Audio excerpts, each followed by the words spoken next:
So next up we have Sudhakar Venkatesh. He's professor of radiology at the Mayo Clinic College of Medicine and Science. He's teaching and examination privileges in biomedical engineering and a consultant in the Division of Abdominal Imaging, Department of Radiology at the Mayo Clinic as well. He focuses on chronic liver disease and infectious disease and liver hemangioma. And he's going to share with us some information about MR elastography of the liver. Please welcome Sudhakar.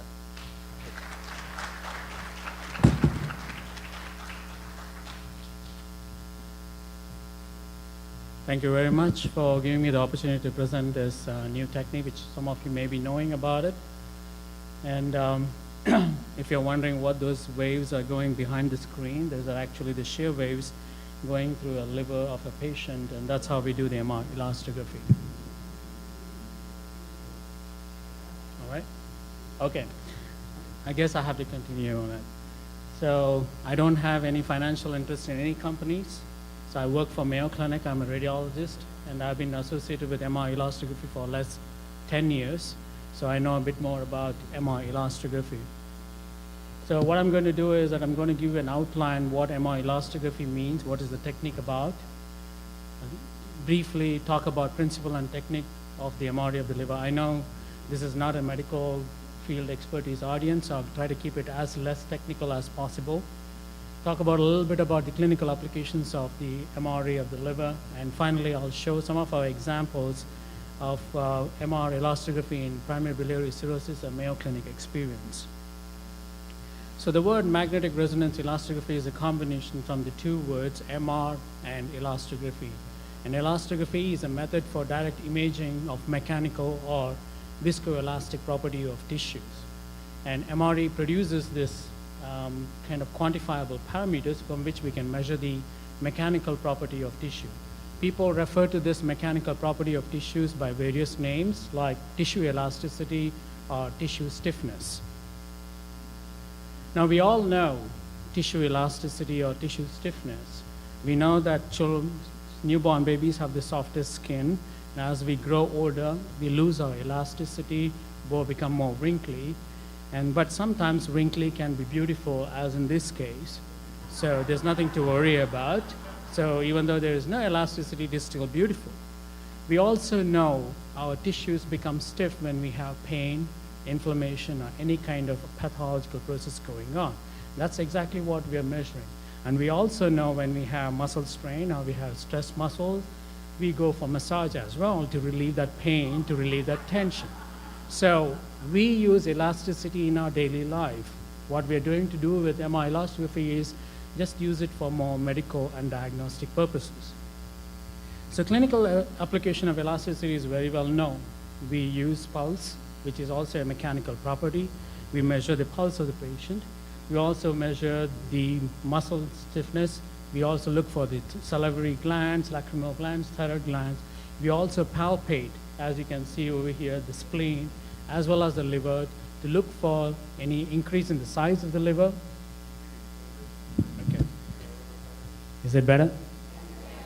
Sorry about that.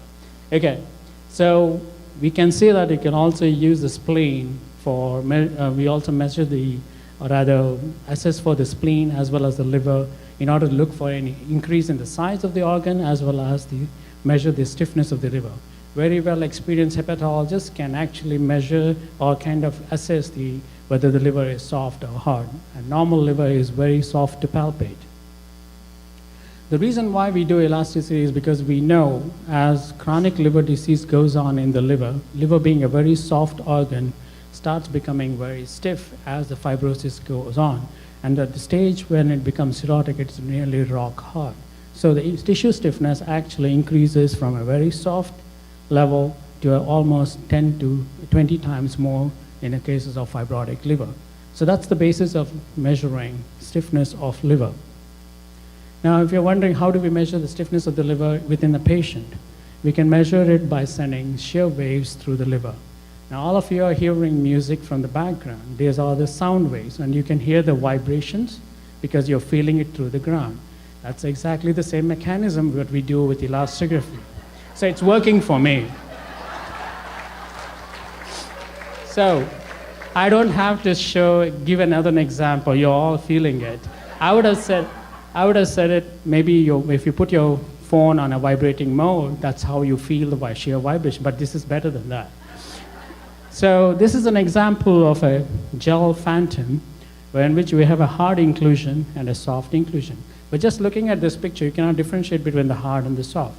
So if you look carefully when we send the shear waves, that is sound waves actually, you can see that the waves, when they go through the hard, they go very fast. You can see that, and it's longer in wavelength. And that's the principle. Now what happens if I send sound waves continuously? So this is what happens. The hard ones look longer wavelength over here, and the soft one has a shorter wavelength. So this is the principle behind measuring harder tissue and a softer tissue. So we convert this into what is called as an elastogram, and we can differentiate between the two. So MRE works in the same principle. This is a conventional image, liver and spleen here, anti-abdominal wall. We place a passive driver on the top of the liver and then send shear waves. And these shear waves, when they go in, they produce actual shear waves, and which we can see. This is shear waves which is actually going through the patient, which we can see with the MR elastography, and it is caused by the displacement. As you feel the vibrations, you're feeling by moving a bit. The same thing happens with the tissues when we send the shear waves through. And using this information, we can convert it, what is called as an inversion, to produce what is known as stiffness map or elastogram. And we can put regions of interest or measure it, putting an ROI, measuring it using calipers. So that's how we measure liver stiffness using MRE as a thing. So how do we do it? So before that, we have to prepare the patient for liver MRE. Now all of you had food. You just came after having food. And that's a no-no when you come to MR elastography. You have to be fasting. And a minimum of 4 to 6 hours fasting is required. And you should be suitable for MRI. That is, you don't have any contraindications for undergoing MRI. No device is susceptible to magnetic field. And you should fit in the MRI scanner. So if you're too big, you cannot go and get an MRE. So if you look at that, most scanners is 60 to 70 centimeter bore. If you're more than 70 centimeter bore, you cannot fit into the MR scanner. So 4 to 6 hours fasting is very much required, because after you eat, there is increased blood flow towards the liver because it is carrying the nutrients from your gut into the liver. So that can increase the stiffness of the liver, gives us false sensation of high stiffness, especially if you have a diseased liver. If you have a normal liver, no change occurs. So that's the difference between a diseased and an abnormal liver. So no high sugar drink, or if you want to call soda or you want to call pop, during the fasting. Some people think that fasting means only no solid food, no liquid calorie food. Water is allowed, but no calorie food. And you should have the same kind of preparation during follow-up, because once you come fasting, second time you come postprandial or after eating, your stiffness may be very high, and you might think that disease has progressed, which may not be the case. So this is how we set up the MRE vibration source. For the source for our talk here is from behind. It's exactly what happens. It's outside the scanner room. It's connected to a passive driver which is placed over the chest wall and the empty abdominal wall over the liver. This is a hollow plastic tube which is connected to this vibration device, which is actually a sound speaker. It sends compressed air waves, and then this goes and vibrates the paddle and sends the shear waves through the liver. So conventional MRI, if you get it done, it usually lasts about 30 to 45 minutes. And MRE actually adds only 5 minutes additional to the MR elastography to be added to the MR. And this is the actual shear waves going through a patient. Rather, a normal volunteer, you can see the waves are nicely progressing through the liver. You can also measure the wave stiffness going through the spleen at the same time. And it produces what is known as this stiffness map, or also called elastogram. And we have a color scale here, which gives you the shear stiffness. And if you see purple and blue, your liver is normal stiffness. If you start seeing something like greenish, yellow, and red, that means the stiffness is high. So this is an example of a normal patient with 2.1 kilopascal. So the clinical applications of MRI since we started has been growing. mainly used for detecting and staging of liver fibrosis. You can also use it for assessing response to the treatment, and also sometimes you can use it for prediction of decompensation. So here's an example of biopsy-proven different stages of liver fibrosis. And you can see from left to right is stage 1, 2, 3, and 4. And as the stage of fibrosis increases, you can actually see that the wavelength of the waves are increasing. And the color changes from, you can see over here, blue, purplish, a little bit of green, green, green, yellow, and then becoming red. That means it is increasing in stiffness. And this is how we can differentiate between different stages of fibrosis. Here's an example of a normal liver for comparison. The normal liver is purplish blue, which is only about 2.1 kilopascal, and it can become up to 4 to 5 times the size, the stiffness of normal liver in a cirrhotic liver patient. So we also use this color map, and we have this cutoffs to distinguish between different stages of fibrosis. So we have normal up to 2.5, then we have 2.5 to 3 as what we call as inflammation or normal, and 3 to 3.5, and so on. And if you notice, the gradation between 0, 1, and 2 is very little, because there is very little fibrotic changes, but which can be staged using histology by the pathologist, but the increase in stiffness is very little. That makes it challenging to differentiate between two different stages from 0 to 1 and 2. So that's where the challenge lies. The moment it goes beyond advanced fibrosis, it's very easy to detect because it's a big wider range. The MRI of the liver experience has been growing. There are many centers doing it. And as far as I know, there are more than 1,000 scanners around the world who have MRI installed in it. One thing which we concentrate over here is the accuracy reported over the years has always been 0.95 and above. But it kind of reduces a little bit when it comes to less than early stages of fibrosis. So we also done a meta-analysis from around the world. We had about 700 patients. Again, we showed that the accuracy is about 84% when it comes to differentiating between normal and early stage fibrosis, and goes up to 92% when it goes to cirrhotic stage. So as the stage of fibrosis increases, the accuracy of the study becomes better. You can also use MRE for prediction of decompensation. This is a study we did it in Mayo Clinic in hepatitis C patient, and we found out that any stiffness more than 5.8 kilopascal is predictive of decompensation within a year or two in these patients. But we don't have any other data in other diseases with MRE stiffness. And MRE has been proven to be superior to many other tests, including liver function test, FibroScan, also known as vibration-controlled transscintillostrography, morphological features, and other investigations which have been used previously to differentiate normal from fibrotic liver. Here's an example to show how MRE performs when compared to liver function tests. All these are different liver function tests, and you can see their accuracy is much low as compared to MRE, which is almost reaching 100% accuracy, especially differentiating from no fibrosis to all stages of fibrosis, and significant fibrosis from mild fibrosis.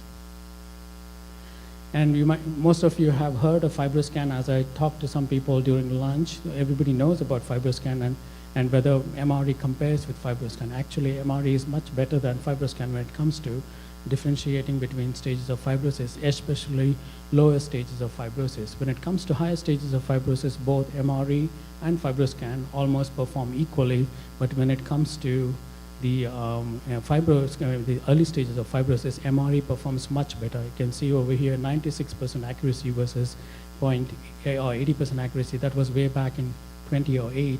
In 2014, the accuracy improved to 87, but the MRE is still about 97%. And these are multiple meta-analysis studies which again shown the same thing, that MRE is better than RFI and FibroScan, which are both ultrasound-based techniques. Let me skip that. The reason why MRE is much better than FibroScan is because of the sampling. Now, if you look at the liver biopsy, it only samples 1/50,000th part of the liver. A small bit of the liver we think will represent the whole liver. Whereas FibroScan does about 100 times that of the liver biopsy. But with MR elastography, we potentially can scan the whole liver. So that's why the sampling with MR elastography is much, much bigger than biopsy and much bigger than FibroScan. That's the reason why the accuracy of MRE is much better, because you sample more tissue, so you get the disease more accurately. And also, MRE can be performed in difficult situations, such as obese patients, where in which FibroScan or transient elastography can easily fail. Because if you see that the soft tissue pad in this patient can be more than 6 centimeters, when transient elastography is very difficult to perform. You can also perform in patient has fluid for any other reason other than liver failure. Then also the FibroScan may fail, all ultrasound techniques may fail, but MRE is still successful. But at the same time, MRE is not a perfect technique. It has its own limitation. We need patients, if anybody has undergone MRI liver, you know that you have to hold your breath. So this being a motion-sensitive technique, so any motion, if you don't hold your breath, it will lead to erroneous errors. This is a patient who could not hold breath well. You can see it's very blurry. So as a result of which, MRE is not reliable. So we need very good breath hold. We have made improvements in this regard to reduce as much possible to reduce the time of the breath hold. Now we can do breath hold of only 11 seconds. Before it used to be 22 seconds. So we have made some improvements so that's to reduce the amount of breath hold you need to hold. And also, iron overload, if you have a lot of iron in your liver, that can also cause an artifact, and it may lead to reduced accuracy of the liver, especially because we won't see the waves going through the liver. So if you have iron overload, very severe iron overload, MRE may fail in new cases. So, but we do have a solution for that too. So previous technique was used to be where we could not see any signal coming from the liver, as a result of which MRE was invalid. So we have a different sequence for that. When we have a patient with an iron overload, we call what is called a spin echo EPMRI, where in which we can get the signal through the liver, and the elastogram is valid in those cases. But if it is too severe, very severe iron overload, then probably you will not benefit from undergoing MRE because it may not give you a good result. At the same time, liver stiffness is not only affected by fibrosis, it's also affected by inflammation, acute biliary dilatation, portal pressure, and so on. So it should always be interpreted with the clinical scenario, because if you might have something else going on, like acute biliary obstruction, that can also cause increased stiffness, or venous congestion because of some cardiac failure or other infiltrative processes going on. They also can increase the stiffness. This is applicable to all elastography technique, not just MRE. Any elastography technique can get affected by all these factors, but fibrosis is the one which determines the most stiffness. So coming to our experience in PBC, we have not published any series, but we do have seen many cases. I'll be showing some examples over here. There are other elastography methods which have worked in PBC, published in 2011, 2012, where they showed that FibroScan is useful in PBC. They also found that liver stiffness tends to be stable in most non-cirrhotic patients, but progresses significantly in patients with cirrhosis. And progression of cirrhosis is linked to the poor outcome in these patients. And in a recent paper in 2016 has shown that RFE, another method with ultrasound-based elastography, is also useful in the evaluation of PBC. Now let's look at some examples in PBC. It's a 39-year-old female patient who had PBC. These are our standard MRI exam sequences. We have called, I won't go too much into detail. These are different sequences we look through when we do an MRI study of the liver, and then we add MRI elastography. But if you look at these images, the liver looks normal, just that the spleen is slightly big. But liver stiffness, when we did it, it's only 2.4 kilopascal, which is just below the normal cutoff. And in fact, the liver biopsy showed only stage 0, or maybe possible stage 1 fibrosis. It's another patient, 75-year-old. Again, liver looks normal size, spleen is not enlarged, and the stiffness is mildly increased to 2.6 kilopascal, which is above the cutoff of 2.5 kilopascal. In fact, liver biopsy confirmed that this is stage 1 fibrosis. It's another patient showing stiffness of 4.3 kilopascal. This is almost nearing double the size, double the normal stiffness of the liver, and this was stage 2 to 3 fibrosis. Another example here, when a radiologist, if you have anybody in the background here, can easily see that the caudate lobe is enlarged. That's a sign that liver is already started compensating for the changes in the rest of the liver, and there's a big spleen. It's already a sign that there is advanced fibrosis in this patient, and in fact, MRE shows that the stiffness is almost equal to 5 kilopascal, and liver biopsy showed stage 3 to 4 fibrosis in this patient. Another example, an extreme progress case in which it is very obvious that the liver is nodular in appearance. There's enlargement of the left lobe, and the caudate lobe spleen is big, and the spleen stiffness is almost 5 times that of the normal liver, which is about 10.8 kilopascal. We can also use MRE for follow-up assessment. Here's a patient with PVC 73-year-old. In 2015, the stiffness was 5.4 kilopascal. In 2017, 2 years later, it's only mildly raised to 5.6 kilopascals. We call this no significant change in the mean stiffness, although there's only a 0.2 difference between 5.4 and 5.6. If it has to be significant, it has to be at least 20% change in the stiffness. That's the one which we are coming up with. As 20% change in stiffness from baseline is considered significant difference. Another patient, 2013, stiffness, very soft liver, 1.8 kilopascal. 4 years later, 1.9 kilopascal. We call it stable disease. Another patient, 2014, 3.4 kilopascal. 2016, 5.3 kilopascal. Definite progression of disease. So you don't need biopsy at this stage to confirm we have progress disease, because you already proved with stiffness, with elastography technique, that it is progressing in. Another patient, 52-year-old with AMA negative PBC on acetyl and prednisone. 2010 had stiffness of 3.5 kilopascal. 2015, 5 years later, it's 2.6 kilopascal. Definitely an improvement in stiffness, and this improvement in stiffness could be both improvement in inflammation as well as the amount of fibrosis which was present. Another patient over here, this is an interesting one to show, is this patient has been going on annual MR elastography from 2010 to 2012, and you can see that it is only creeping up slightly, 2.8, 3.1, and 3.4. Here it is not significant, but it becomes significant change from the baseline. 2.8 to 3.4 is 0.6 kilopascal, which is more than 20%, nearly more than 20%. But at the same time, you can see that the liver looks the same. Liver looks the same in all the 3 exams. So the one I want to highlight over here is that MRE can detect fibrosis or increase in stiffness even in the absence of morphological changes in the liver. The morphological changes in the liver takes time to happen. And at the same time, when the morphological changes happen, it takes time to regress, those changes to become normal, but the stiffness can rapidly change. So that's why MRE can be useful in showing these changes in stiffness even though there are no morphological changes. So I'll summarize that MRE of the liver, in our experience, we have done more than 10,000 patients since we started MRE elastography. It's more robust, reliable, and reproducible technique for evaluation of liver stiffness. In fact, it is the most accurate test right now, non-invasive test for detection of liver fibrosis. It can be useful for both clinical follow-up as well as looking for progression and regression when you're on treatment. The role of MRE in PSC, we are still looking into it. It's likely to be very useful in the evaluation of fibrosis at the baseline, but definitely has a role in assessment of treatment because we can follow up without the biopsy in these patients. And thank you for listening.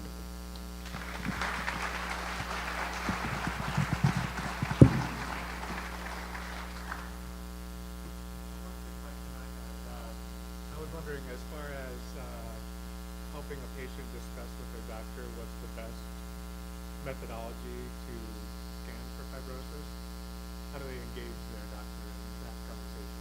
Okay, I can answer it in a 2 ways. It also depends on where you are and whether MRE is available at your place. So the hepatologists I know, they tend to, we have had a very good association with our hepatologists because it's been 10 years, and they started using MRE elastography first, and FibroScan only 3 years, recently to 3 years. So they got used to, and they had no belief in MRE elastography. So all our patients, almost all our patients with liver fibrosis for any cause, they undergo MRE elastography. So it depends on whether it's available nearby and how they go about it.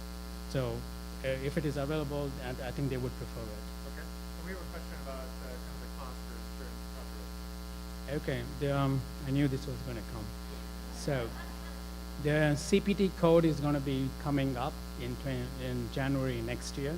So it can be charged to your insurance once the CPT code comes in. Yeah, so it can be charged, but until that, it's going to be a liver MRI study. So the way we do it at Mayo Clinic is that we charge it as a liver MRI study. We don't add additional charge for elastography. Okay. And as far as locations of where you can find where these would be available? It is available on the Resoundent website, the sites where MR elastography is available. It's on the resoundent.com. Oh, okay. It's the company, and I have nothing to do with that. So, but Okay. Could you repeat that? Resoundent. It's like sound, resoundant.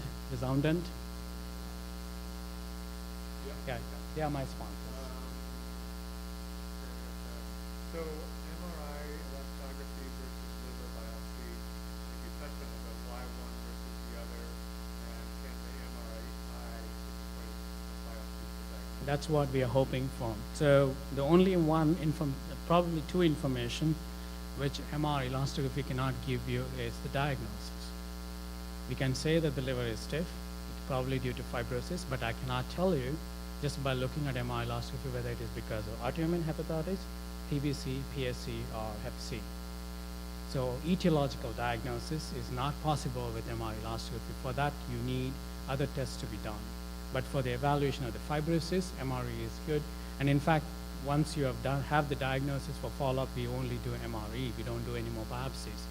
And at Mayo Clinic, we have reduced the incidence of biopsies to almost 90%. Only 10% of the patients, when they don't have a proper diagnosis or they don't know what the etiology is, they undergo liver biopsy. Thank you.